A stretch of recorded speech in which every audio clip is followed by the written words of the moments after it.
Hey, what's up, guys? I hope you guys are having a good day. I'm Dr. Boyce Watkins from Your Black.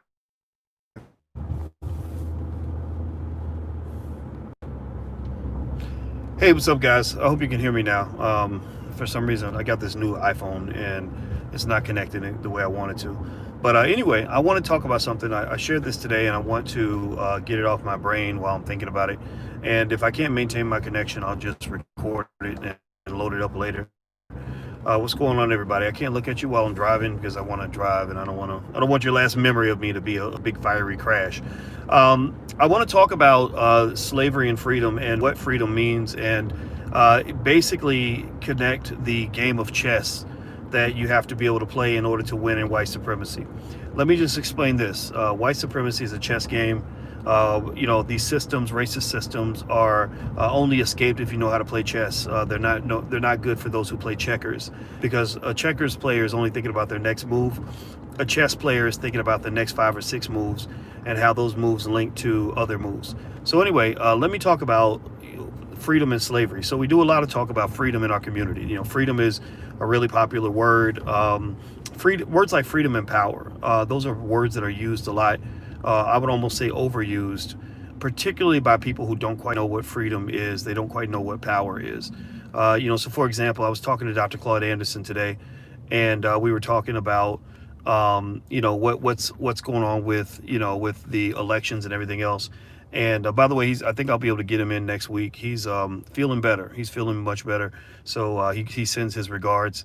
And we were talking about symbolism over substance, and how so much of what we see in the media, for example, is just symbolism, which doesn't mean anything. But we, for some reason, fall for symbolism. A lot of us do, not all of us, a lot of us do. And it causes us to lose the chance to have substance. Well, let me talk about freedom and slavery, and just what that looks like, and how you create it, how you preserve it, how to obtain power, etc., what that means. So let me explain how to be a financial slave. I think the best way to help you understand how to be free is to explain how you're trained to become a slave. So, and I mentioned this on Twitter, and I think the tweet might have even gone over a lot of people's heads. So I'm going to try to break it down to help you, make it clear for you so you can understand this.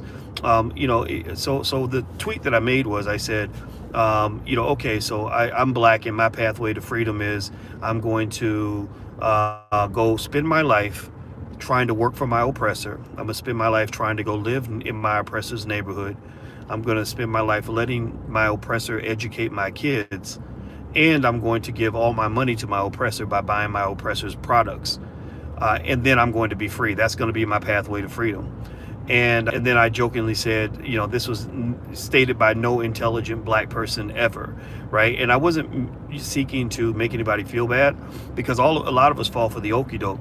But one of the reasons that you don't have power and freedom is because you don't design your life for power and freedom. A lot of us were really built for slavery.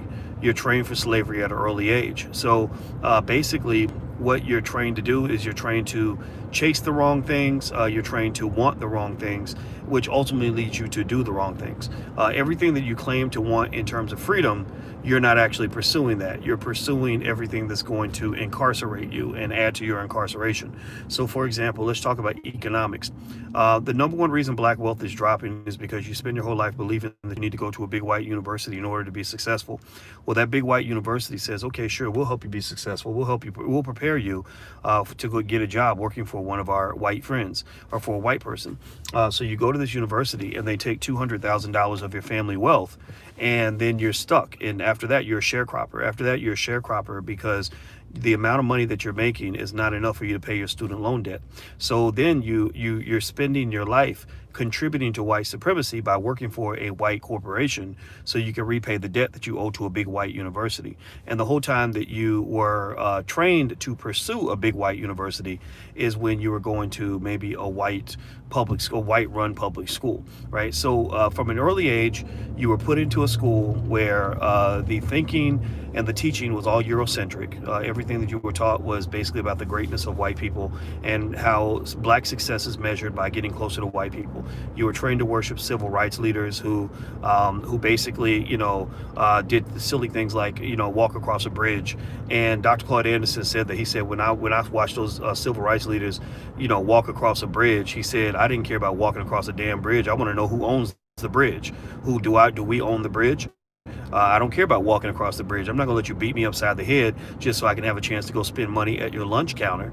I want to own the lunch counter. I want you spending money at my lunch counter. He said that they have black people back then. Now, Dr. Claude Anderson's an OG. He's 84 years old. He said back when he was young, he said he didn't understand why you had black people telling other black people to go get their asses beat just for the opportunity to go give money to white people who were going to cook food and spit in the goddamn food, and you were going to eat this food with spit in it, and you literally got your ass beat for the right to give away all your family wealth so that you could get access to bad food that they spit in. Right? Does that make any sense? Give me a yes or no. Give me a yes or no if you understand what I'm saying. Yes if you understand. No if it doesn't make sense. Give me a yes or no if you get what I'm saying. I think it's really important to take a second to process how this game works, how this slavery works. So you, from an early age, first thing you do is, again, you claim to be trying to get away from white supremacy. You claim to be trying to overcome racism. You claim to be trying to pursue freedom. But every step that you take, you are more deeply committing to white supremacist systems. You're more deeply becoming dependent on these systems. You are giving your resources to these systems. You're giving your athletes to these systems. You're giving your children to these systems. You're giving your money to these systems. You're giving your free time to these systems. So if you think about the typical pathway of a so-called successful Negro, think about, black people that are considered successful, went to college, got a good job, whatever. What did they do? How did they contribute to white supremacy? First, they probably went to a public school or something, or maybe even a private school run by whites, which means that they were making money because your child's showing up at school. That's why they want these failing schools in black neighborhoods, because they need the children to be there so they can get paid for that. Number two, the whole time you were in these schools, they got you fantasizing about white people. They got you having wet dreams about trying to be a white man. So your whole life you're thinking, I'm going to achieve something. I'm going to become somebody by doing what? By getting out of the hood. How many of you have heard that? Give me a yes or no if you've ever heard black people talk about how they work so hard to get out of the hood. Like, I want to get out of the hood, right? So your goal is to get out of the hood. What does it get out of the hood mean? Getting out of the hood means going to the suburbs, right? So you turn on the TV, there's some black person saying, look at me, I got out of the hood. Look at where I live. I live with white people. Well, wherever you choose to live, where you're putting your money, when you put your money behind a certain asset, that increases the value of that asset.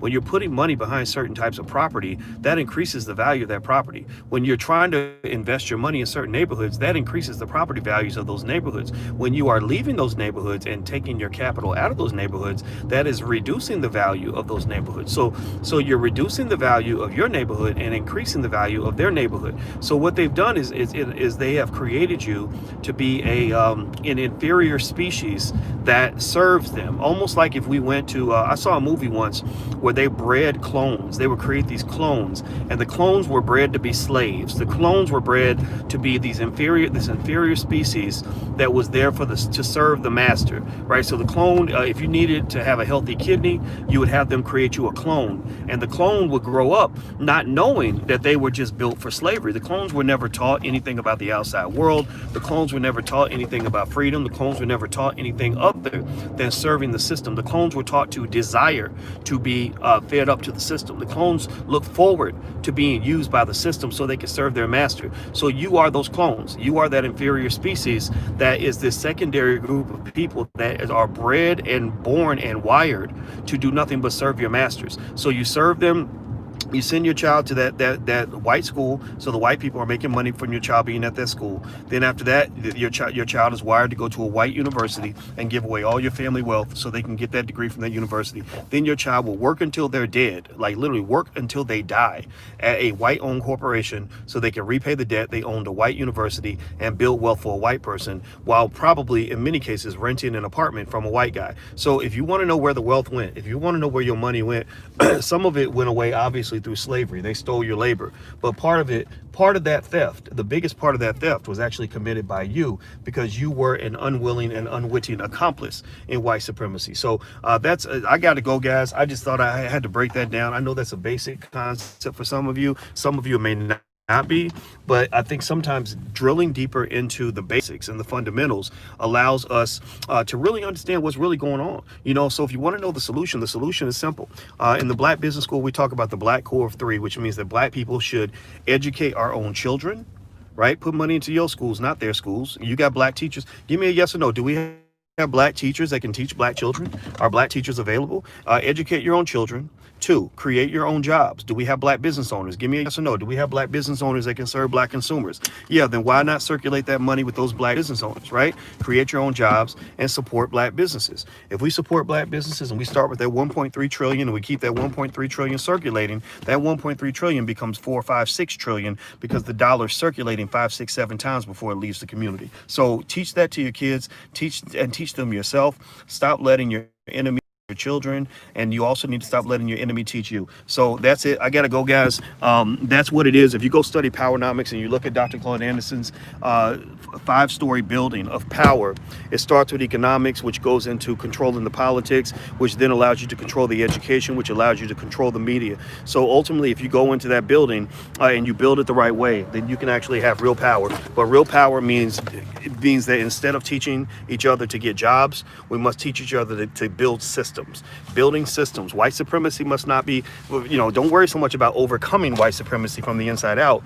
You overcome white supremacy by walking the fuck away. You walk away from that stuff. You just walk away and say, thank you for the job, but I'm gonna go create a business or go work with a black person. Thank you for offering education, but I'm gonna go get a superior education by having my children educated by a black person, right? You do those two things. That's a great start. Thank you for letting us come live in your neighborhood, but we rather live in our own neighborhood. That's what it is. Build systems. Type that in the chat. Type systems, the word systems.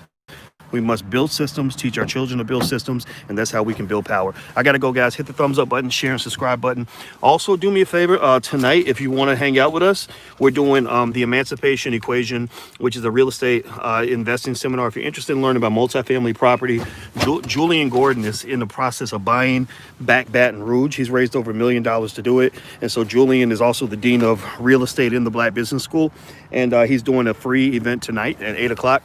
And I'll be there. So if you'd like to come through, go to theemancipationequation.com. You can register for free at theemancipationequation.com. I got to go. Alicia and I are doing this photo shoot thing for the baby. So I'll see you guys later. Take care. Peace.